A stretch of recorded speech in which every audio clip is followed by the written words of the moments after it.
આગળ સંકરણ. સંકરણ એટલે કે કોઈ પણ જે કક્ષાઓ છે, જે એસ પી ડી કક્ષાઓ છે, એ બધાનું કોઈ પણ કક્ષા છે એનું મિશ્રણ એટલે એસપી પીડી એસપીડી એ બધી જ કક્ષાઓ છે એનું મિશ્રણ થાય એને શું કહેવાય? સંકરણ કહેવામાં આવે છે. તો સંકરણની વ્યાખ્યા છે એ આ પ્રમાણે છે: બે કે તેથી વધુ જુદા જુદા પ્રકારની કક્ષકો. બે કક્ષકો, બે અથવા બે થી વધુ એટલે કે બે લઈ લેવી આપણે કક્ષક. આ એક કક્ષક એસ લઈ લીધી, બીજી કક્ષક પી લઈ લીધી, બે કે તેથી વધુ જુદા જુદા પ્રકારની, આ એક એસ પ્રકારની છે અને આ પી પ્રકારની છે, તો બંને જુદા જુદા પ્રકારની છે. જુદા જુદા પ્રકારની કક્ષકો એકબીજા સાથે સમિશ્રણ થાય એટલે કે એસ કક્ષક અને પી કક્ષક શું થઈ જાય? મિશ્રણ થઈ જાય. મિશ્રણ પામીને સમાન ઉર્જા અને આકારવાળી કેટલીક સંખ્યામાં નવી કક્ષકો ઉત્પન્ન કરે, આ ઘટનાને સંકરણ કહેવામાં આવે છે. હવે અહીં ધ્યાન રાખો, શરૂઆતમાં બે કક્ષકો છે એસ અને બે પી, બંને કેવી છે? જુદી જુદી છે. તો આમની ઉર્જા પણ કેવી હશે? જુદી જુદી હશે, અલગ હશે. તો ભાઈ બંને અલગ હશે, પણ સંકરણમાં છે એવું નહીં થાય. જ્યારે આ બે કક્ષકો ભેગી થશે એટલે કે આ બે કક્ષકો જ્યારે ભેગી થઈ એટલે મિશ્રણ થશે, આ મિશ્રણ થઈ ગયું અને બે કક્ષકો બની. કઈ બની? આ બંને કક્ષકોનું નામ એસપી પ્રકાર પડે છે. શું પડે છે? એસપી કક્ષકો કહેવાય. તો આ જે બંને એસપી કક્ષકો છે જે મિશ્રણ પામી, એસ અને પી કક્ષકોનું મિશ્રણ થઈ, આ જે નવી કક્ષક જે ઉત્પન્ન થઈ, આ બંને કક્ષકોની ઉર્જા કેવી હશે? સમાન હતી. શરૂઆતમાં કેવી હતી? બંને અલગ અલગ હતી ત્યારે બંનેની ઉર્જા કેવી હતી? જુદી જુદી હતી. એકની વધારે હતી અને એકની ઓછી હતી. પરંતુ જ્યારે બેનું સંમિશ્રણ થયું એટલે કે બે ભેગી થઈ ગઈ ત્યારે આ બંને કક્ષક જે એક અને બે કક્ષક બે જ હતી તો અહીંયા બે જ થશે. તો બે કક્ષક છે એમની ઉર્જા અને એ બંને કક્ષકોનો આકાર કેવો હશે? સમાન હોય અને નવી કક્ષકો મળે તો આ ઘટનાને શું કહેવામાં આવે છે? સંકરણ કહેવામાં આવે છે. ફરી વાત, બે કે તેથી વધુ જુદા જુદા પ્રકારની એસ અને પી પ્રકારની અથવા એસપીડી પ્રકારની પણ હોઈ શકે, તો ત્રણ થાય એસપીડી એ પ્રકારની કક્ષકો એકબીજા સાથે જોડાય, એકબીજા સાથે સમિશ્રણ પામી, આ મિશ્રણ પામી સમાન ઉર્જા અને આકારવાળી કેટલીક સંખ્યામાં નવી કક્ષકો, આ નવી કક્ષકો ઉત્પન્ન કરે છે. આ ઘટનાને શું કહેવામાં આવે છે? સંકરણ કહેવામાં આવે છે. અને સંકરણ દ્વારા જે આ કક્ષક નવી બની એ આ કક્ષકોને સંકૃત કક્ષકો કહેવામાં આવે છે. કઈ કક્ષકો કહેવામાં આવે છે? સંકૃત કક્ષકો. આનું નવું નામ કઈ રીતે પાડ્યું? સંકરણ પામીને જે ઉત્પન્ન થઈ એ કક્ષકોને શું કહેવામાં આવે છે? સંકૃત કક્ષકો. અહીં લખેલી છે વ્યાખ્યા: સંકરણથી ઉત્પન્ન થયેલી નવી કક્ષકોને, આ સંકરણ થયું એસ અને પી નું, તો એનાથી નવી ઉત્પન્ન થયેલી કક્ષકોને શું કહેવામાં આવે છે? સંકૃત કક્ષકો કહેવામાં આવે છે.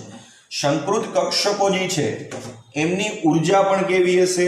સમાન, એટલે કે એનર્જી પણ કેવી હશે? સરખી. અને એમનો આકાર પણ કેવો હશે? સરખો હશે. બરોબર? બંને વસ્તુ કેવી હશે? સેમ હશે. બરોબર? આટલી વસ્તુ ખ્યાલ આવી ગઈ. ત્યારબાદ સંકરણ છે એની લાક્ષણિકતાઓ આપણે જોઈશું કે ભાઈ સંકરણ શા માટે જરૂરી બની, એની લાક્ષણિકતાઓ કઈ કઈ છે. તો સંકરણની લાક્ષણિકતાઓ છે અહીંયા જોઈશું. આ નોટ કરજો, લખજો. બરોબર? મોસ્ટ આઈએમપી ક્વેશ્ચન માંથી એક ક્વેશ્ચન છે આ બધા. બરોબર? તો આગળ છે સંકરણની જરૂરિયાત અથવા એની લાક્ષણિકતાઓ, બંને આપણે અહીંયા જોઈશું સ્ટેપ વાઇઝ. તો પહેલું છે સંકરણની જરૂરિયાત. સંકરણની જરૂરિયાત અને લાક્ષણિકતા. પહેલું છે પોઈન્ટ છે લાક્ષણિકતા. સંકરણની લાક્ષણિકતા. સંકરની લાક્ષણિકતા છે 2 માર્કમાં પૂછાય છે. બરોબર? એનો પહેલો પોઈન્ટ છે લાક્ષણિકતામાં. પહેલો પોઈન્ટ લખો: સંકૃત કક્ષકોની સંખ્યા. સંકૃત કક્ષકોની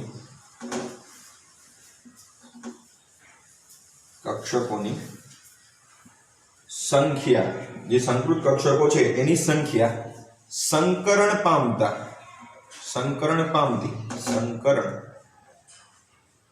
પામતી પારિમાણવ્ય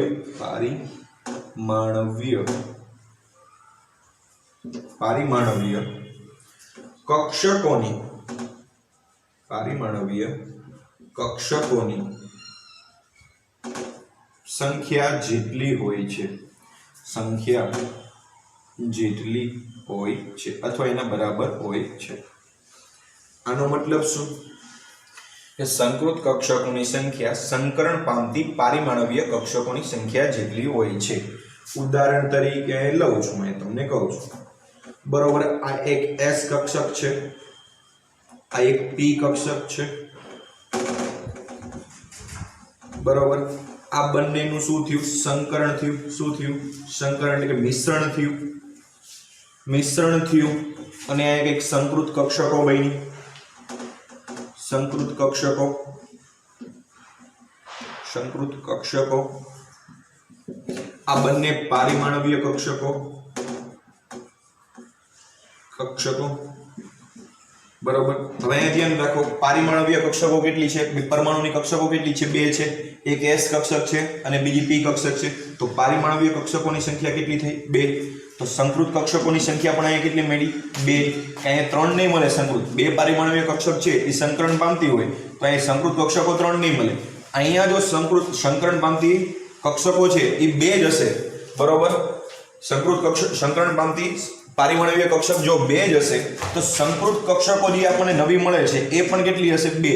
જો અહીંયા 3 હશે એટલે કે અહીંયા માની લ્યો કે S છે એની 1 અને પ્લસ અહીંયા P ની કેટલી હશે? 2 જ હોય, બરોબર. P ની કેટલી છે? અહીંયા P ની 2 છે. તો અહીંયા જે સંકૃત કક્ષકો આપણને મળશે એ કેટલી મળશે? 3 જ મળશે, બરોબર. તો અહીંયા ધ્યાન રાખો, અહીંયા પારિમાણવીય કક્ષકો કેટલી થઈ? 1 S અને P ની કેટલી થઈ? 2 P. તો બરોબર, 2 ને 1 3. તો સંકૃત કક્ષકોની સંખ્યા કેટલી મળી આપણને? 3. એવી જ રીતે આગળ જોઈએ આપણે. સંકૃત પારિમાણવીય કક્ષક એક છે S ની 1, બરોબર. અને પારિમાણવીય કક્ષકો P ની કેટલી થઈ? 3 થઈ. P ની કેટલી થઈ? 3. આની 1 એટલે કુલ પારિમાણવીય કક્ષકો કેટલી થઈ? 4 થઈ. તો અહીંયા આપણને સંકૃત કક્ષક કેટલી મળશે? 4 મળશે. કેટલી મળશે? 4. સંકૃત કક્ષકોની સંખ્યા કેટલી મળશે? 4. તો એના આધારે સંકૃત કક્ષકોની સંખ્યા સંકરણ પામતી પારિમાણવીય કક્ષકોની સંખ્યા જેટલી હશે. સંકરણ કોનું પામ્યું? P ની 3 નું અને S ની 1 નું. એટલે કુલ કેટલી થઈ? પારિમાણવીય કક્ષકો 4. તો સંકૃત કક્ષકો કેટલી મળી આપણને? 4. તો પહેલો પોઈન્ટ આપણને એમ કહેવા માંગીએ છે કે સંકૃત કક્ષકોની સંખ્યા સંકરણ પામતી પારિમાણવીય કક્ષકોની સંખ્યા જેટલી હોય છે. તો આ પહેલો ટોપિક યાદ રહી ગયો. ત્યારબાદ બીજો ટોપિક યાદ રાખજો. બીજો પોઈન્ટ છે, લખો સંકૃત કક્ષકોનો આકાર અને ઊર્જા સમાન હોય છે. સંકૃત કક્ષકોનો આકાર, સંકૃત કક્ષકોનો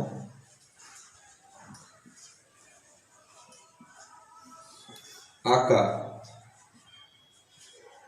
અને ઊર્જા સમાન હોય છે. ફરી વખત એ ની રામાયણ રિપીટ કરું છું.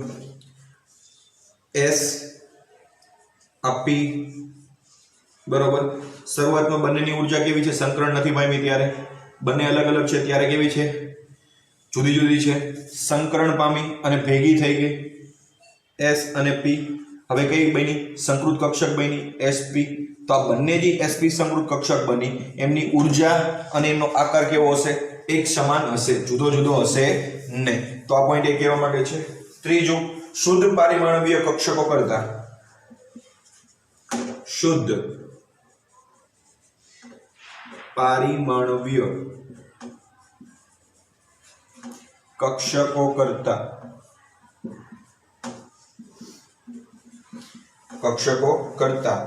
શંકર કક્ષકો અથવા સંકૃત કક્ષકો, શંકર કક્ષકો એટલે કે શંકર પામેલી કક્ષકો વધુ સ્થાયી હોય છે. વધુ સ્થાયી હોય છે.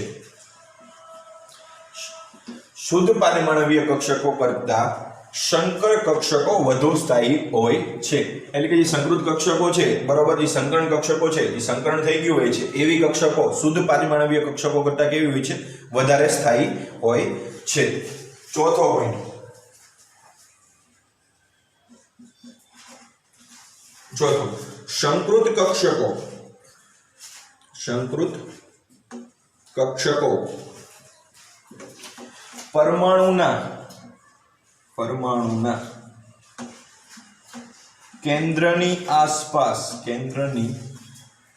આસપાસ એવી રીતે ગોઠવાશે કે જેથી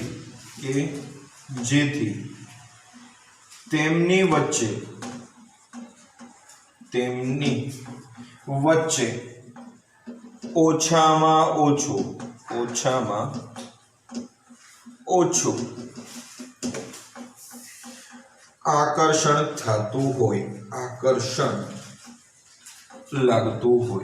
ઓછામાં ઓછું આકર્ષણ લાગતું હોય બરાબર અથવા સોરી આકર્ષણ નહીં અપાકર્ષણ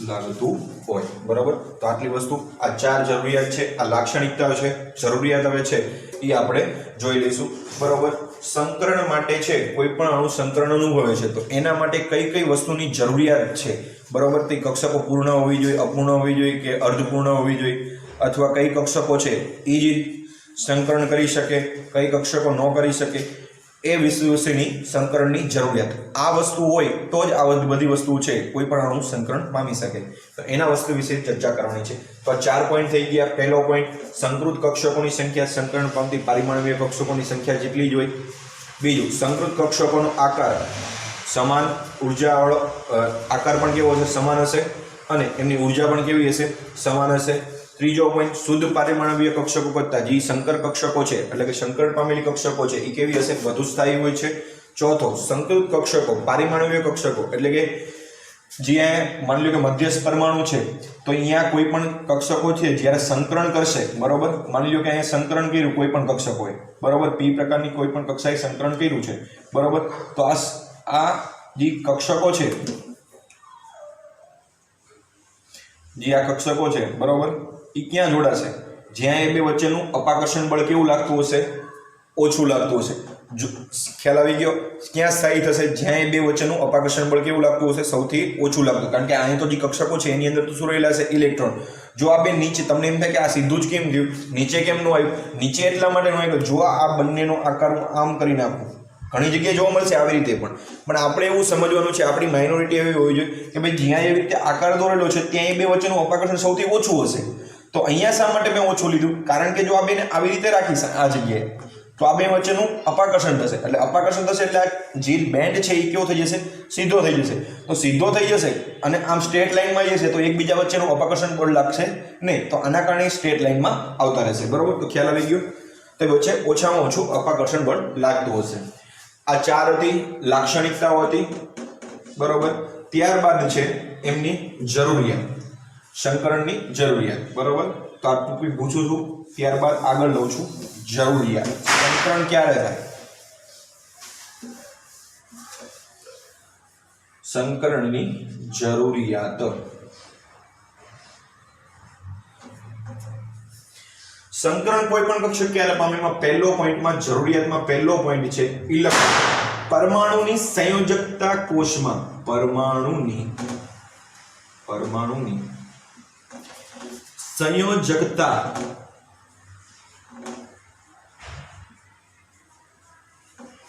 કોષમાં રહેલા સંયોજકતા કોષમાં રહેલી અથવા રહેલા કોષમાં રહેલી કક્ષકો જ સંયોજકતા કોષમાં રહેલી કક્ષકો જ સંકરણમાં ભાગ લે છે રહેલી કક્ષકો જ સંકરણમાં ભાગ લે છે આ પહેલો ટોપિક કે પરમાણુની સંયોજકતા કોષમાં રહેલી કક્ષકો જ સંકરણમાં ભાગ લે છે. તો અહીંયા ધ્યાન રાખજો. માની લ્યો કે અહીંયા આપણે કોઈ પણ અણુ લઈ લેવી, Be બેરિલિયમ છે બરોબર, અથવા Cl2 છે બેરિલિયમ છે બરોબર. તો બેરિલિયમ છે તો એની સંયોજકતા કોષ એટલે કે 1s2 2s2, તો એની સંયોજકતા કેટલી થઈ? 2 બરોબર. તો આ બે સંયોજકતા છે બરોબર. તો સંયોજકતા કોષમાં રહેલી કક્ષકો છે. તો અહીંયા ધ્યાન રાખો, આ s છે બરોબર અને આ પણ s છે. તો કઈ કક્ષક ભાગ લેશે સંકરણમાં? 2s પ્રકારની કક્ષક છે એ સંકરણમાં શું લેશે? ભાગ લેશે, સંકરણમાં ભાગ લેશે. હવે આ વસ્તુ છે s છે તો આ તો ફૂલ ફિલ્ડ છે, તો આનું સંકરણ કઈ થાય? ત્રીજો ઇલેક્ટ્રોન તો 2s માં છે એ આવી શકે નહીં, કારણ કે એમાં વધુ બે સમય. તો ઘણી જગ્યાએ એક્સાઇટેડ સ્ટેટ એટલે કે ઉત્તેજિત અવસ્થામાં પોતાની દ્વિતીયક સંયોજકતા એટલે કે 2p માં જતો રહેશે. ક્યાં જતો રહેશે? 2p માં. હવે એક્સાઇટેડ સ્ટેટમાં જશે એટલે આ કેવું થઈ ગયું? એક ઇલેક્ટ્રોન અહીંથી દૂર થઈ ગયો. તો હવે બંને કેવા થઈ ગયા? અનપેર ઇલેક્ટ્રોન થઈ ગયા. તો Cl2 નું અહીંયા એક અણુ છે, આ એક Cl અને એક Cl. હવે શું કરશે? સંકરણ પામશે બરોબર. તો હવે અહીં શું કીધું? પરમાણુની સંયોજકતા કોષમાં રહેલી કક્ષકો છે. તો આ સંયોજક, હવે આની દ્વિતીયક સંયોજકતા શું આવી? બેરિલિયમની પ્રથમ સંયોજકતા છે એ 2 હતી બરોબર. પ્રથમ સંયોજકતા બરોબર 2s. અહીંયા તો ફૂલ ફિલ્ડ છે, અહીંયા તો કોઈ છે નહીં બરોબર, કારણ કે 2s સંપૂર્ણ ભરાયેલી છે. તો એની દ્વિતીયક સંયોજકતા એટલે કે 2s 2p બરોબર. એક્સાઇટેડ સ્ટેટમાં આવતું રહ્યું બરોબર. ઘણી જગ્યાએ એક્સાઇટેડ સ્ટેટમાં જવું પણ પડે અને ઘણીવાર જગ્યાએ જવું નહીં પડે બરોબર. જ્યારે સંકરણ ત્યારે જ પામે જ્યારે કક્ષક હોય, કોઈ પણ કક્ષકમાં અનપેર ઇલેક્ટ્રોનો રહેલા હોય બરોબર. પૂર્ણ ભરાયેલી હોય, બધા પેર ઇલેક્ટ્રોન હોય, ક્યારે કોઈ પણ અણુમાં પેર ઇલેક્ટ્રોન હોય ત્યારે થશે નહીં બરોબર.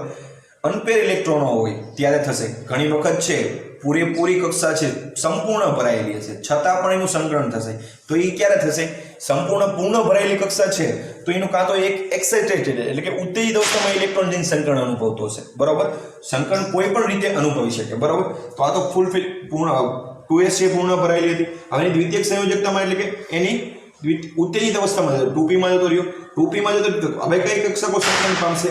s અને p કક્ષકો સંકરણ પામશે. તો અહીં લખેલું છે પરમાણુની સંયોજકતા કોષમાં. તો સંયોજકતા s અને p1 થઈ ગઈ બરોબર, એક જ થઈ ગઈ.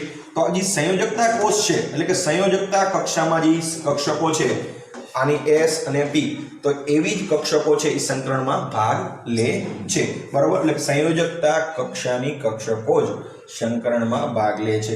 સંયોજકતા કક્ષાની સંકરણ બેરિલિયમની કઈ થઈ? s થઈ. ઉત્તેજિત અવસ્થામાં જાય એટલે p થઈ ગઈ. તો sp પણ ભાગ લેતો હોય. ઘણી જગ્યાએ છે આવી રીતે આપેલું હોય 1s2 2s2 અને 2p3. તો આનું કઈ જરૂર નથી. 2p3 છે તો આમાં સંકરણમાં કોણ? માત્ર ને માત્ર p કક્ષક જ ભાગ લેશે. ખ્યાલ આવી ગયો? આવી રીતે ઘણી વખત જોવા મળે છે આપણને બરોબર. તો એક વસ્તુ આટલી યાદ રાખવા જેવી છે બરોબર. આગળ પરમાણુની સંયોજકતા કોષમાં રહેલી કક્ષકો જ સંકરણમાં ભાગ લે છે. બીજું, સંકરણમાં ભાગ લેતી સંકરણમાં બીજી વાર આવ્યું સંકરણમાં ભાગ લેતી કક્ષકોની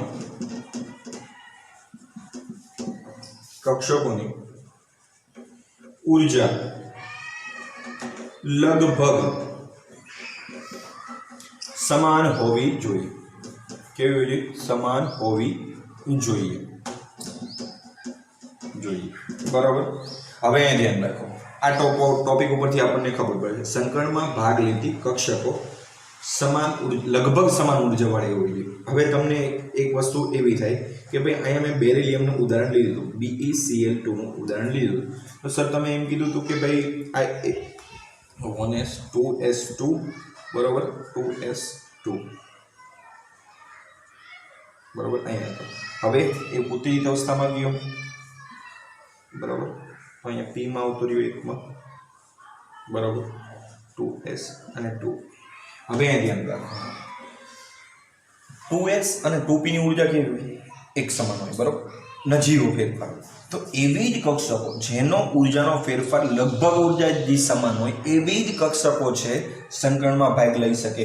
હવે 2s છે અને 3s નો ચાલે. ખ્યાલ આવી ગયો? 2s અને 3s નું સંકરણ ન થાય. 2s 2p નું જ થાય. ખ્યાલ આવી ગયો? 2s 3s નું ન થાય. 2s 2p નું થાય કારણ કે એની ઉર્જા કેવી છે? નજીક છે. 3s છે તો એની 3p માં જ થાય. કેવી થાય? 3p અથવા 3d. એની ઉર્જા કેવી હોય? નજીવી સમાન હોય. બરોબર? તો એવું કીધું સંકરણમાં ભાગ લેતી કક્ષકોની ઉર્જા લગભગ સમાન હોય છે. તો આ જ્યારે s અને p નું જ્યારે સંકરણ થાય છે, આપણે જોઈશું, આપણે જ્યારે sp સંકરણ મળશું ત્યારે તમને ખબર પડશે કે ભાઈ s અને p નું જ્યારે સંકરણ થાય છે તો એ બેની ઉર્જા કેવી હોય છે? નજીવી સમાન હોય છે, લગભગ સમાન હોવી જોઈએ. તો આ બીજો પોઈન્ટ. ક્યારે સંકરણ થાય? ક્યારે? તો એની ઉર્જા કેવી હોવી જોઈએ? લગભગ સમાન હોવી જોઈએ, ત્યારે જ સંકરણ અનુભવી શકે, બાકી અનુભવી શકે નહીં. સંકરણમાં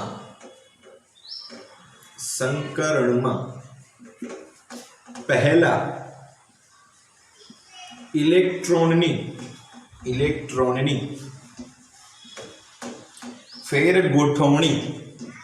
ફેર ગોઠવણી એટલે કે ઉત્તેજિત અવસ્થા અથવા બઢતી. ઇલેક્ટ્રોનની ઉત્તેજિત અવસ્થામાં અથવા એની બઢતી જરૂરી નથી. ભાઈ દરેક જગ્યાએ એવું નહીં બને કે ભાઈ શું કહેવાય કે ઇલેક્ટ્રોન છે એ એક કક્ષકમાંથી બીજી કક્ષકમાં એક્સાઇટેડમાં એટલે ઉત્તેજિત અવસ્થામાં જશે. ઘણી જગ્યાએ નહીં પણ જાય, એમનામ રહેશે. બરોબર? તો એવું જરૂરી નથી કે દર વખતે સંકરણમાં એક ઇલેક્ટ્રોન છે જે પૂર્ણ ભરાયેલી કક્ષક છે એમાંથી એક ઇલેક્ટ્રોન આગળમાં ઉત્તેજિત અવસ્થામાં જશે. એવું દર વખતે જરૂરી છે નહીં.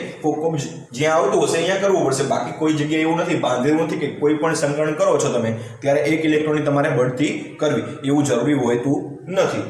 ચોથો ટોપિક, કઈ કક્ષકો છે એ સંકરણ કરી શકે? તો ભાઈ અર્ધપૂર્ણ કક્ષકો, પૂર્ણ કક્ષકો,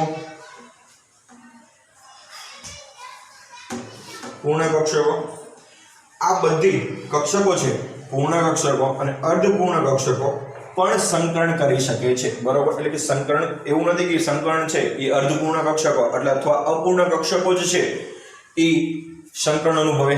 ઘણી જગ્યાએ પૂર્ણ કક્ષકો પણ સંકરણ અનુભવશે, ઘણી જગ્યાએ અર્ધપૂર્ણ કક્ષકો પણ છે એ સંકરણ અનુભવી શકે છે. બરોબર? તો આટલી વસ્તુનો ખ્યાલ રાખો જેથી કરીને આપણને છે એ આગળ નોંધ આવી જાય. બરોબર? 4 જરૂરિયાત હતી, 4 લાક્ષણિકતા હતી. આ લાક્ષણિકતાના આધારે આપણે આગળના ટોપિકમાં sp સંકરણ વિશેનો ખ્યાલ મેળવીશું કે sp સંકરણ છે એ કોને કહેવામાં આવે છે. બીજી વસ્તુ, નામ કઈ રીતે આપશો? તો નામ sp સંકરણ, sp2 સંકરણ, sp3 સંકરણ.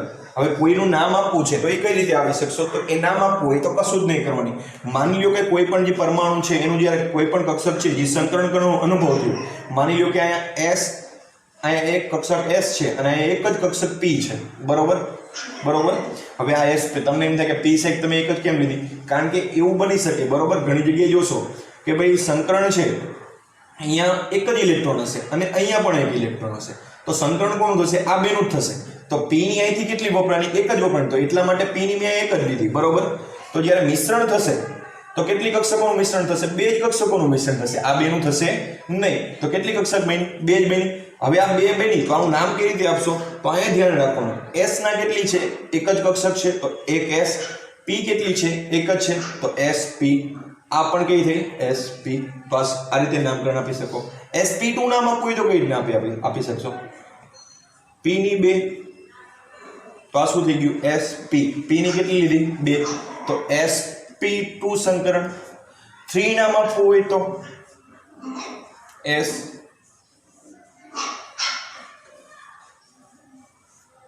ત્રણ. સંકરણમાં એક s ની ભાગ લેતી હોય અને 3 p ની ભાગ લેતી હોય તો sp3 સંકરણ. બરોબર? તો આ રીતે છે તમે નામ આપી શકો છો. તો sp2 સંકરણ છે એ આવી રીતે થશે 1 2 અને 3. આ sp2 સંકરણ. sp3 સંકરણમાં કેટલી કક્ષકો હોય? 4 કક્ષકો. સંકૃત કક્ષકોની સંખ્યા કેટલી હોય? 4. બરોબર? તો ખ્યાલ આવી ગયો. આ રીતે છે સંકરણ કરવામાં આવે છે. તો આટલું ખ્યાલ આવી ગયો, નામકરણ આવી ગયું, કઈ રીતે નામકરણ આપવામાં આવે છે. તો આ બધી વસ્તુનો ખ્યાલ છે આપણે આપણી રીતે મેળવી લેવાનો હોય છે. બરોબર? તો આ વસ્તુ ધ્યાનથી એકવાર જોઈ લ્યો.